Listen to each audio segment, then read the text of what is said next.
Hey guys, welcome back to the table. This is Finding a Toria, a TTRPG podcast where three lifelong friends talk all things that we can think of to talk about in regards to tabletop role playing. Exactly. Everything that we can think. I'm Arcadia. I am here with Malcolm and Tori. Hey, how's it going? And we are going to focus on providing a little bit of information for listeners today in building out characters for Dungeons and Dragons. I like it. I like it. We're going to do it. So both Malcolm and Tori have prepared a specific build that they are going to sort of talk us through. Like, how would you do it if you wanted to make this a really good character? And it's things that they tend to specialize in and have fun with. So I'm excited. Now, my question is, who's going first? I'll decide that after I win the roll. Oh! Not Bring losing it. this one. We're going. Let's go. Click, clack, math rocks, guys. Roll it out. 13. I had that too, except for without the one in front. Let's roll again, since it was kind of a tie. Sure. Your druthers, you get to decide. Would you like to go first today? No, I want you to go first. I'm happy to. So go you first. won. Well, I didn't.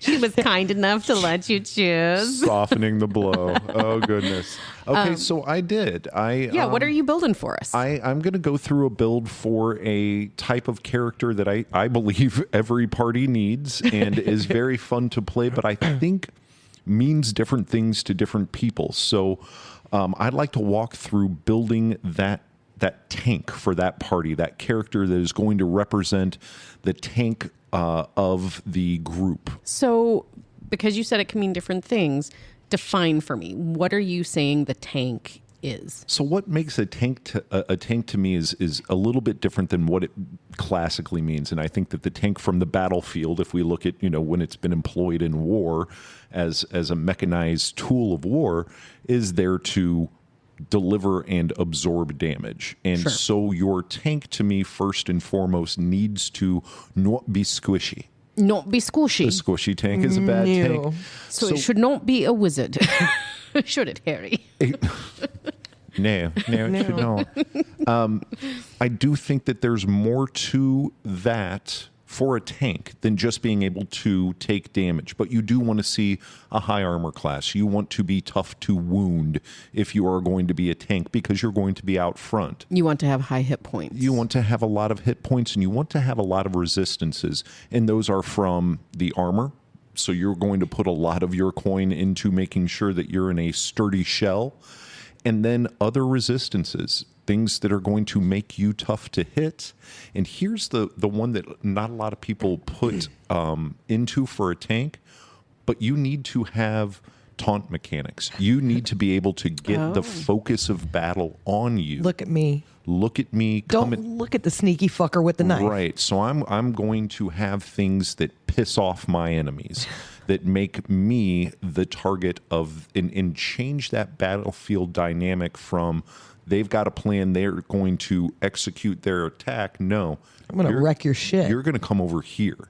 And so what that does is it allows everyone else in the party to do what they do for at least a turn, for at least a moment where they can, unabated or with less focus on them, go and do the thing. And I think that that's one of the big things of a tank is that positioning authority, that battlefield. I think that's very interesting because I'll be honest, when I hear tank, I sort of think of the fighter who's just going to charge in, is going to be hard to hit, be able to take a lot of damage.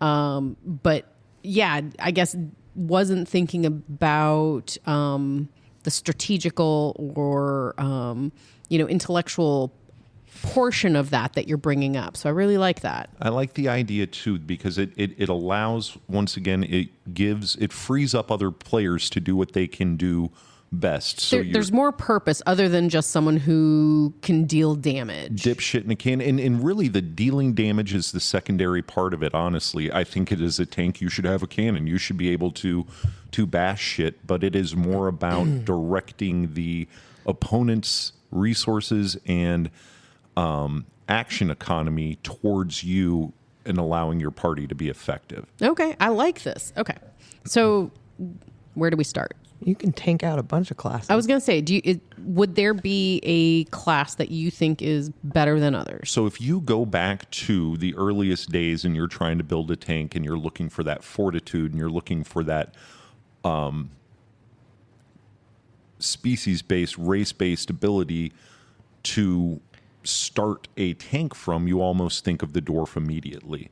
And that is the big sturdy warrior who can go in, usually in armor, yelling shield bash. And Gimli. You go to your Gimli. Brunner. Yep. You go to Yep. Brunner. You go to those that are going to take the brunt of the charge, that, you know, more of your adversaries are going to go towards them in battle, and that's going to free up your Legolas. That's going to free up, you know what I mean, your Canterbury to do what they do on the battlefield. So I go there. I go with some of the things that you want. If you come to me and say, hey, build a tank, I start with the questions. And if I'm with a beginning player who wants to build that tank, I want to ask them what you want this character to do. We're in battle. We're on an adventure.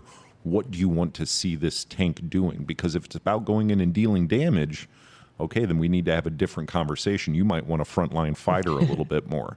You know, are you willing to go in and do those battlefield tactics and to draw that fire away, and then ask them that? And if the answer is yes, then you can really apply tank bones to any sort of class that they want to play. If you want to get into a cleric, that's always been my typical look of the best tank, is that huge shield bearing war cleric who is going to go in the armor and just take damage and give, you know, the rest of the party time to do things. I really like that, because I'll be honest, when I hear tank, I immediately think fighter. Right. Which a war cleric is a fighter. I'm not trying to say it's not a martial class, but when you hear cleric, you don't necessarily go there. But you're right, like the old-fashioned battle axe wielding war cleric. Yeah. Yep. With all those on battlefield protections. You know what I mean? Yes. Pallies. So you get your paladin too, and that's another class, but you can go anywhere that you want to with it, as long as you're not walking in overtly squishy. You know, you can tank out a wizard. You can get a magic user with enough protective rights, ruins, and objects on Our them. wizard at the table who has an AC of 18. Right, that they can walk out and take on that first level charge and allow other people time. But usually you're going to see it more classically played, heavy armor, dumping my stats into Constitution so that I can take those hits that the other party can't, and I can direct that battlefield towards me strategically, and, you know, stand there and take the withering fire for a round or two, and let the rest of the party move. So to your point, you're not trying to build the best attack weapon. Definitely not. You are building a defensive weapon that can give damage. You don't want them sitting there just getting the shit kicked out of them, because you Right. know what I mean? Hit back, have a weapon, definitely. But I think that tank build needs to be focused on the defensive capabilities, the damage absorption, once again, that battlefield mechanic of, instead of everybody being engaged in the first round, I'm going to buy us time and be able to use terrain. A lot of the things that you hear about tanks is knowing where to be on the battlefield, so that You can when draw they fire. come, and you can draw fire that way. So as a GM, you're going to look to reward those things, and as an experienced player teaching somebody or telling somebody about playing that, I'm going to emphasize that bit of role playing. Right. So, okay. So I'm hearing class, dwarf is a classic one. You could use others, I would assume. Are there any others that would be, you think there might be either racial characteristics or anything like that that might be useful for that? I think a half orc. I think I was thinking an orc. The charisma Yeah. bump. the charisma bump and you know, that monstrous sort of thing where you're going to have a bit of frightful presence, and hey, Hey, we want bitch. to take that. I want to be who they want to take out first. Right. Mm-hmm. I'm going to show up as a threat. So like you said, even though I am not attack-minded in that role as a tank, I want them to be worried about the damage I can do. Sure. You could do a Hexblade Warlock that way. You could do a Hexblade Warlock very easily. Oh. And then once again, if you get Flashy as fuck. you get those protections that say, hey, look at me, but whatever you're going to send is going to be useless.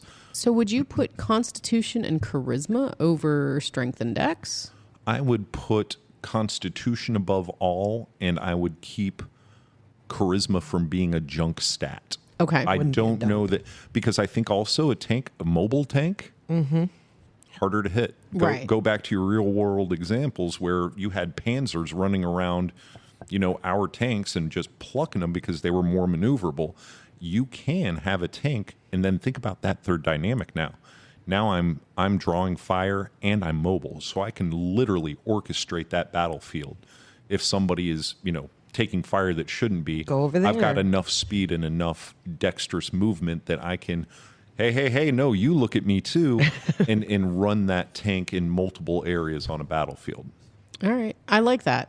So we were talking about, if we were to do a specific build right now that you were doing, we were talking about maybe like a dwarven cleric. Mm-hmm. All right. Keep going for me. So I'm going to keep building out my dwarven cleric with enough stats in their spellcasting ability that they can be effective for those things like taunting mechanics and having something that's going to draw attention on the fire, and then have those Flashy fucking those armor. buffs that are going to allow me to, in my resistances, I'm going to be heavy on my spell book with resistances, not only for myself, but then again, leveling bless. So yeah, I was going to say, so you're picking clerical Buffing the spells shit out and of things. characteristics that are, doing that protective part. Correct. That way I'm more effective with my tank on the field, and then I can also toss those blessings around and have that battlefield control and say, hey, we're weak here on the flank. So-and-so needs this, and be able to, once again, kind of orchestrate, which you don't think of with the tank, is that person up there, kind of orchestrating the field. It's that go forward and get hit because I can't, and I like that it's more than that. Sure. So earlier today, we had a little conversation about if you were looking at the Avengers, who is the tank? And I was not looking at the tank in the same manner, although everything you've said about it changes my opinion. I immediately was like, oh, well, Hulk. That's and right. I went, Captain? And my first thought was green as well, and that is that you are going to you're going to send him out because he can just take more. He got a higher AC, more hit points. Right. And then you start looking at it and you go, Hulk really isn't out there orchestrating the battlefield ever. He does meet the trait of grabbing attention. Correct. And being able to take damage. And a threat on the field that you want to And neutralize. level it too. and level it. And I would throw him more as a frontline berserker if I had to. And then the one that Tori said, you have to look at Captain America. And you have to look at the spandex spangly douche with the shield. But he can do all of it. Yeah. And he's got that dexterity, too, that we talked about. And he's going to Battlefield control. bravely or naively run ahead of the group, draw the fire, has the shield for the protection, the super strength. He's going to knock out a couple of machine gun nests along the way and really orchestrate across there. So I think that, and then that allows your other Avengers to do other things. And this isn't an Avengers podcast, but it's really It that could be, though. comparative. And then they talk about a couple other notable examples, like the Mountain in Game of Thrones. Oh, Oh, yes. yeah. Send him forward. Think about that duel where he just Clicking. took punishment, And then squish somebody's head. and then still, you know what I mean? And they talk about Drax from Guardians of the Galaxy. Yep. Yeah. Great tank, and a little bit of a moron in there, but that idea that Bane. absolutely you've got Bane. They talk about Boromir, that the shield out front. Let me or not even the shield, just how many arrows can I take before I die? Right. The human shield sort of thing still bleeds through in them.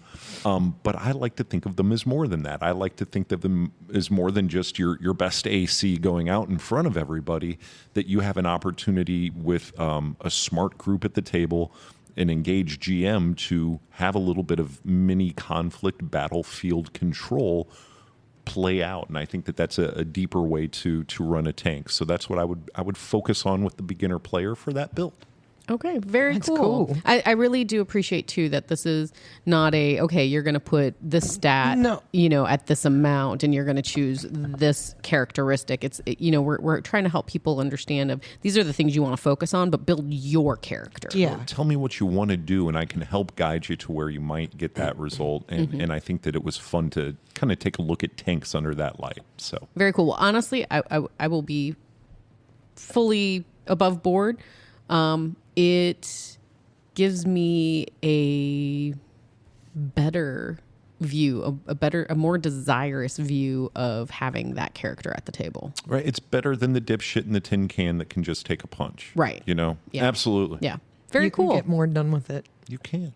Yep. Well, thank you for sharing your expertise on this, because I know you tend to play characters that are strategic and martial classes, and we appreciate you helping share that with our audience today. We're going to take a break, and when we come back, Tori will be sharing her class, which if you've listened to the podcast, Y'all know it's a rogue. You all know it's going to be It's rogue. some sort of rogue. It was going to be rogue.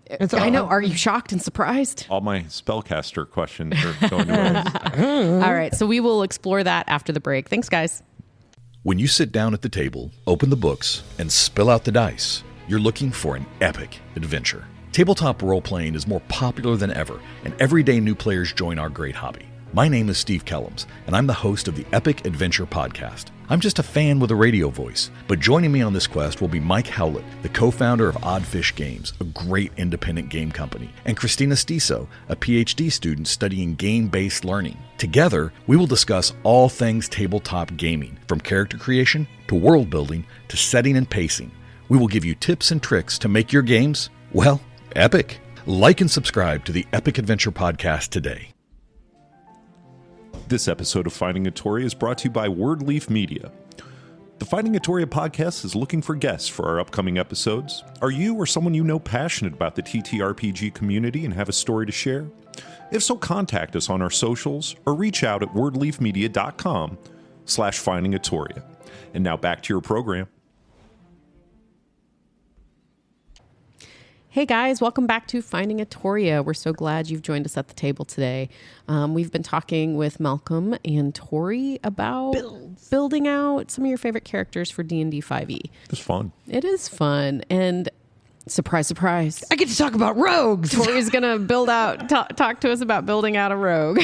but you got to ask yourself, what do you want them to do? Yeah, so that's what I was gonna say. Is when we say rogue, there is such that's like saying fighter or martial. Tank.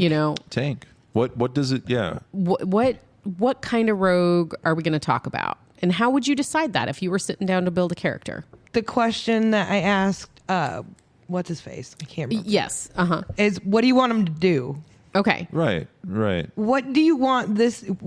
What are they doing? Are they stealing stuff? Are they? Do you have a favorite type? I know you've played so many different ones. One of my favorite, I can tell you about one of my favorite builds that I've ever made is I built a dungeon crawler. Okay. Like that was what she was built to dungeon. Like and this was actually, oh gosh, brain just stopped working. I love it when mine does that. Everything just goes slick. I wanted to say Shadowrun, but that's not it. Right. She was not Dungeons and Dragons. Okay, sure. Why am I blanking on what the game is that's 3.5? Pathfinder. She was my Pathfinder build. Jesus. Okay. She was a dungeon crawler, and you can build them in D&D too. Yeah. Sure. But you can use, and it would be the same for a cat burglar. Okay, so you can go with just a straight thief. So if I want to do this dungeon crawler. First off, why would I want to do a dungeon crawler? Find and disarm traps, get over obstacles successfully without taking damage, Okay. and can get into shit. Okay. So very roguey rogue. Roguey rogue. Okay. Like she was. I say he's a burglar. Sorry. Exactly. No, she was the most pared down of. Now I can do that. Sure. Okay, so if we're going to build this dungeon crawler, start because we want someone who can do these things. We want a roguey rogue, someone who can find our traps for us, someone who can navigate them, someone who can get us in places where we might not otherwise be able to get into. Starting with our species, where would you start? I always go for half elf almost Why? because with some of the versions. Don't get me wrong. I've had some of the elves lately, half elves, because you can take a feat and a class feature sometimes.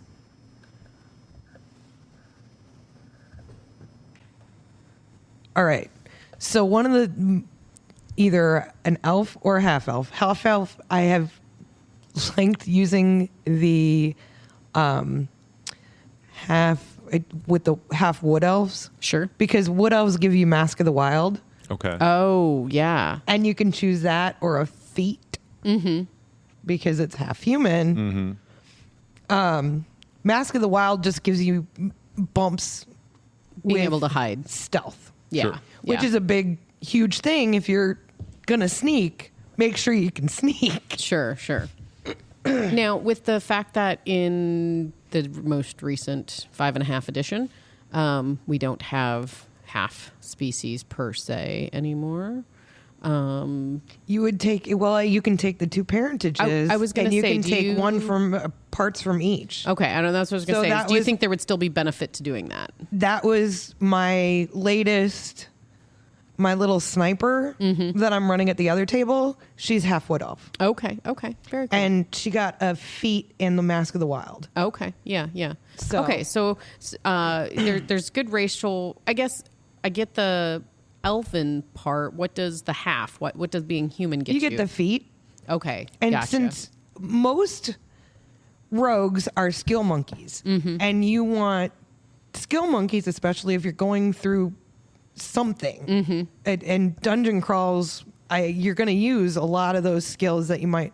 Yeah, you're not going to have survival, but you're going to want athletics, acrobatics, Sure. perception, investigation, all of those. You can get some of the feats will give you some of that stuff. Okay. So it gives you a boost there. Okay. So then we start with something like a half elf, and obviously rogue. Well, yeah. And you can make a monk roguey. Yes, you could. But Very if much so. we're building the class and building gonna out be a a rogue, rogue. We're going to choose rogue. you're definitely going to need to be able to move nimbly. Yes, Dex is going to be your highest. Dex is where you're going with that. What do you think is the second most important? Intelligence, Okay. Why? investigation. Okay. You've got to find the trap. You gotta You've find gotta the know what you're traps. looking for. Okay. So where would you go with the rest of your skills? Most of mine is it's Dex, intelligence, What would you put at the bottom? charisma is usually my dump stat. Okay. Even though it's not a dump so stat. you don't have to be a nice roguey rogue. You don't have to be. You can be nice. You don't like me, and that's okay. You could be absolutely socially fucking awkward because you're the one who's like, no, I don't want to talk to these people. I'm just making sure I see which pocket you put your watch in, bro. How high do you put strength? Well, here's the thing.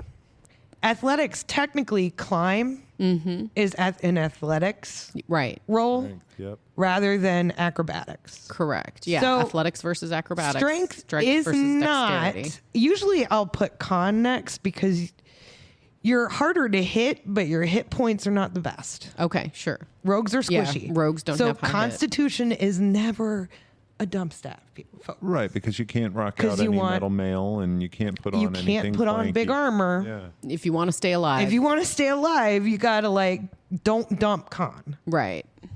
So it's usually, depending on how my rolls go, con and strength are usually like, I don't know which one I want to wanna do. push third. And then Okay. wisdom and charisma. Wisdom and charisma are the ones that I I'm usually. not very wise if I'm a rogue.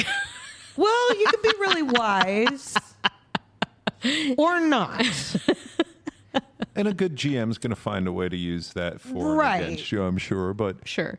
Okay, so that's our abilities. What else would you do if you were really trying to make this particular dungeon crawling rogue?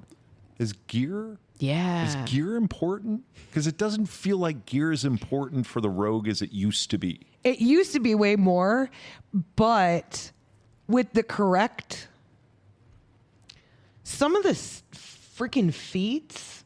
Yeah, talk to me about some of those that you really gear towards. Well, okay, so Like for this type of build. Because I know here I'm going to point this out to listeners. Tori will be very clear that when she builds a rogue, she builds it to do one thing and one thing only. really, really well. And Does so it swashbuckle? Very much. Does it do anything else? Not really. It is really good at one thing, but everything else kind of sucks, which is fine. So not just for a rogue in general, but for this dungeon crawler, what kind of those? What are the feats that you would want to do on that?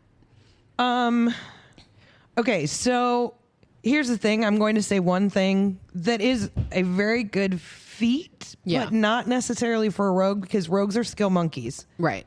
Like they get the most skills, I think, out of any of the classes because Sure. they're. I know there's a thing where rogues aren't utility, but they kind of are. Right. Mobile's good. You're absolutely correct. Alert is really cool because alert you can switch in initiative. You get bonuses, but you can switch in initiative. So even if you roll bad, Right. And these are feats that you can these are choose. feats you can use. So what is mobile? Mobile basically means that your speed never goes to zero. You never stop moving? You are my chihuahua. You can move it, but this You is vibrate constantly. it's good for melee rogue. No, that's not what it means. No. Vibrate constantly is completely different feat. See, this has lucky, and lucky is good, but it's kind of like halfling luck. You could just take a halfling and not worry about the luck. Okay. So mobile is, what does that gain you? Mobile, it gives you good for positioning, and it's good for your speed. So it basically gets you to you can employ sneak attack and book the fuck out of there. Okay.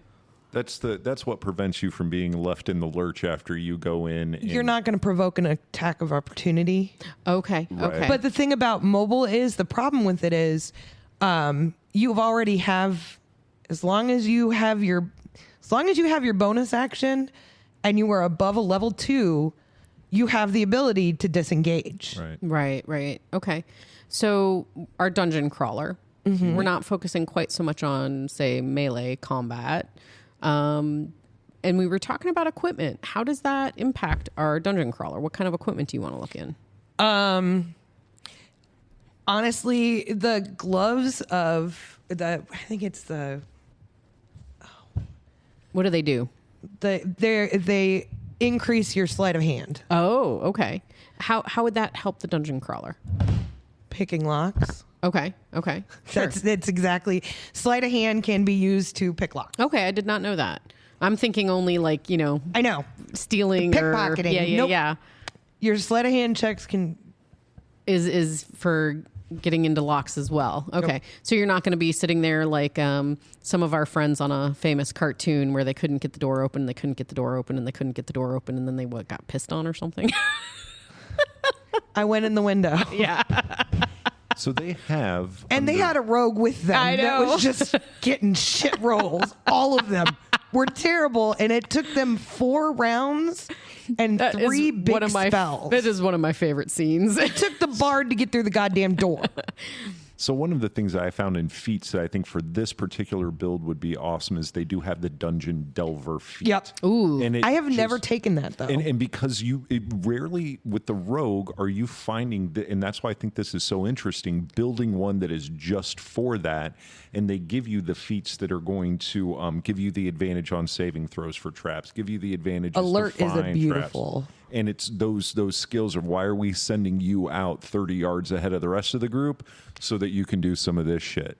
Okay. But I also think that the equipment is very important too, because it used to be that the Gloves of Thieving is what I think. the lock picks used to be Yeah, that such used to a be- fucking big deal. They're not anymore. And it used to be As something long as you where have a decent set, or if you have a set, right, and it's all the skill It's check. become almost automatic with the skill checks, where if you bungle it, and we've all seen that, you're going to get to it eventually. Where it used to be, at least on my mind, when I was running games in 2E, it was almost a Oh, I had the premium picks, like 6 pairs, Right. just in case. You Right. had to have a pair of picks and skill that matched the DC of the lock, and it was more of a thing to get into shit.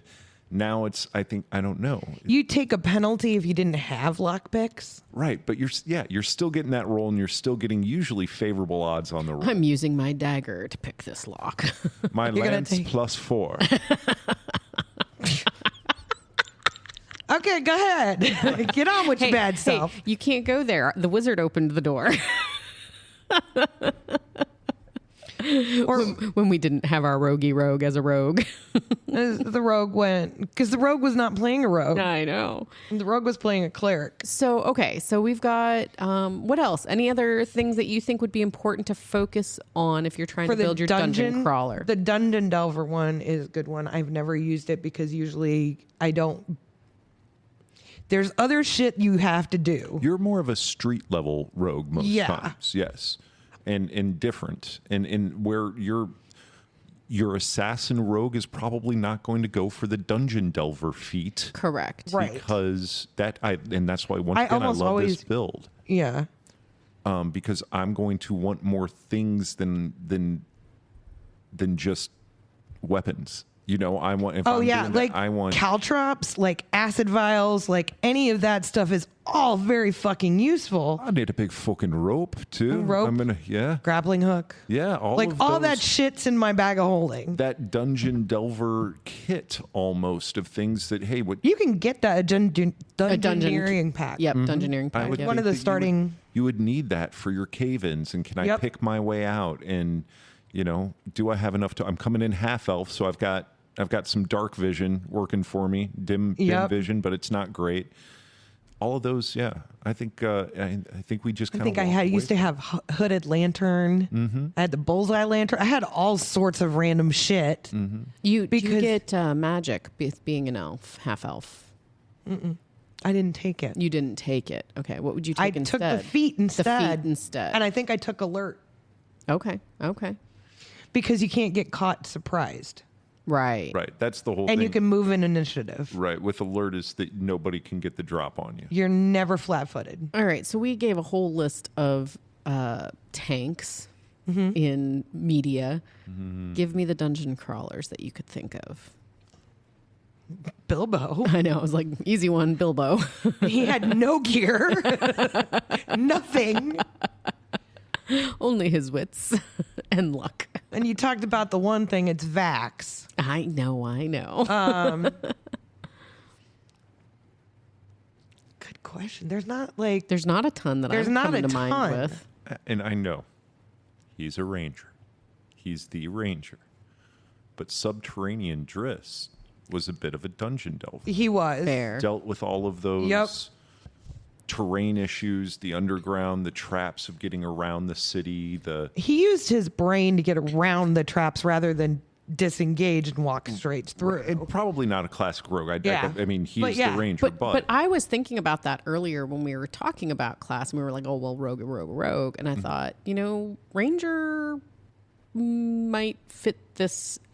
Like, if this is what you were trying to get a character to do, if it wasn't like, ooh, I want to play a rogue, it was, ooh, I want the person who can. delve the dungeon. Well, and Right. it's Yeah. really funny because I don't think it's in 2024, but the 2014 had a scout Yes. rogue, which Yeah. is basically a a ranger. ranger-ish. Yeah. It's a ranger without the magic, Right. which Why give that up? Because you want to be a rogue. And to me, Because you want can't. the difference is your motivations for being out in front That's of the true, party. is right. really the difference. Exactly. I'm going to, and like, no, bitches, like, don't run through it because I'm going to have to get you out. That is the whole reason that all of my rogues are like, stop. Right. Please stop. Instead of Legolas Jenkins, yes. Yeah, just calm just down. everybody sit down and let me take care of this, and then we can all go. And then I will tell you when to get in front of me. So, go ahead. I just had a question when it kind of comes to, and I'm picturing this imaginary beginning player, at your side. What are you going to tell them is important about playing the rogue so that the role playing experience is distinct to that dungeon delver? Ooh. Probably the worst formed question in 50 I'm- episodes of this podcast. No. Be the character you want to be. Like, I think that's the rogue freedom is that you, like, don't. Well, they're not gonna. No, somebody's not gonna like you. You're a rogue. It's okay. I think that's kind of important about that is that Somebody is not gonna like you. you're going to have friction because what you do is not in the light. Because And- do I trust you to go scat out ahead? Because you're going to pocket some of that treasure before we get there. Right. And Or do you want to die from the acid trap? Exactly. Sure. Jerry's missing 15 silver, but we're not sure we're going to bring it up until we get through this section of the dungeon. We'll talk about it later, but Right. I made sure you didn't die. And Right. that's what I would probably go to if I had that task of the young player next to me and going, okay, it's all right to go against the grain. And I've found that when we were playing as young players with the rogue in the group, when the rogue did some roguish shit, you knew that things were going to get interesting very quickly. Somebody was going to be. Right. You just had a very good friction point because you had somebody who was already outside the law within your group and yeah, I don't know. Very cool. Anything that you would add, we haven't touched on, that you would want them to make certain they put on that character if they were building it?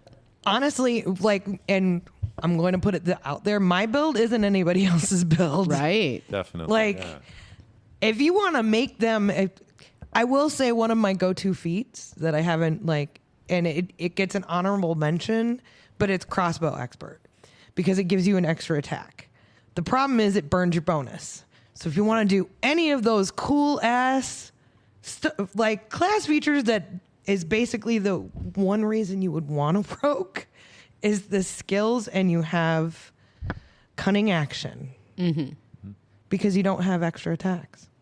Okay. You don't have the hit points. Right.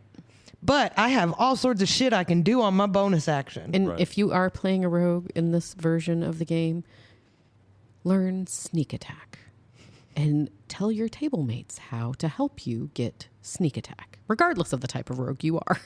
Be within 5 foot. No, I Sneak attack is a gold mine for Oh, it is. the rogue in combat. because they're not necessarily damage dealers. Almost all of their stuff is D6. Right. But when, There's not- when I'm not Tori rolling with- has D6, she pulls out like 10 of them and rolls it. That's only you got to get higher up. But for a DM, it makes things absolutely unbearable at times when you've got even Once if you it's hit it. small to moderate damage being dealt, and then you can't hit back. Nope. Because of the That's mobility. the thing is I'm not there anymore. Right. You can engage and Good luck. disengage in the same turn, which Yeah. is There's no attacks of opportunity. I can get up close and personal. And if you go for assassin, which is not a dungeon delver, you get extra damage too. Up close and personal, bye. right. Yeah, see, that would be my choice of rogue, would be assassin. It's not as fun. Like, But I always go towards martial classes. honestly, I'm liking being the walkie-talkie sniper with the other table. Okay. She's fun. And I imagine it matters on what sort of game you are in. You know, if you're Yeah. delving a dungeon, give me a dungeon delver. if we're going to be running the dark streets at night trying to capture and kill, it's a different set of. Yep. Absolutely. Know your thing. And also, I was going to say, it's your build. Right. Always make it your build. Well, thank you guys. I learned so much. I know, me too. Thanks for taking the time to share your builds and for putting that together for everybody. Thank you, everyone who's listening. We appreciate you. Please interact with us. We are on social, Facebook, Insta. You can find us on YouTube. You can always find us at our website, www.wordleafmedia.com/findingatoria. And if you love us, push the button. Support us on Patreon. We'd love it. We have some fun stuff behind the scenes there. I believe they love us. I know, I can right? feel there's love. Thank you so much for joining us at the table today, and we will talk to you next time. Bye. Bye, guys. Bye. This episode of Finding Atoria is brought to you by Wordleaf Media. Find us at wordleafmedia.com/findingatoria if you or anyone you know has stories or other good things to say about TTRPGs. Get a hold of us. You can find us on all the social medias. This episode of Finding Atoria is brought to you by Wordleaf Media. Are you interested in sharing stories of your favorite TTRPG experiences? If so, reach out at www.wordleafmedia.com/contact us on our socials, or you can now leave a comment on your favorite Finding Atoria episode at our